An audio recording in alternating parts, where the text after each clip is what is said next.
Usually, whenever a new flagship phone has launched, it is accompanied by a hike in prices.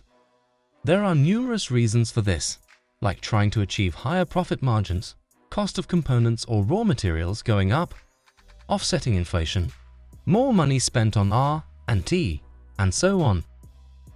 Regardless, it's usually the customer that ends up paying for these changes.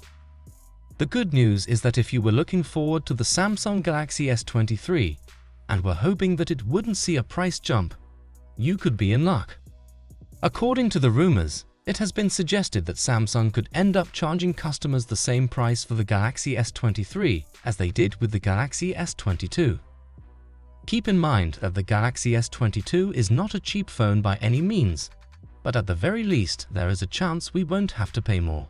The South Korean tech giant is reportedly planning to offer the Galaxy S23 for the same price as the Galaxy S22, even if it means a further drop in the company's operating profit.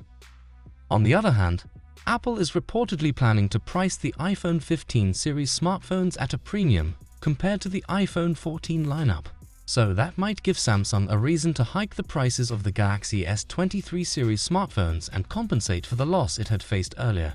That means Samsung could price the Galaxy S23 at $799, Galaxy S23 Plus at $999, and Galaxy S23 Ultra at $1,199.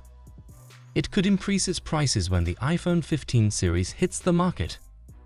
Typically, Samsung slashes the prices of its phones as they age.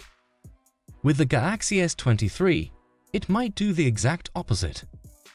Even if Samsung doesn't hike the prices of the Galaxy S23, expect it to at least not slash them, which will increase the company's profits and still maintain the competitiveness with the iPhone 15 series. What's your thoughts on this? Comment down below. Peace out.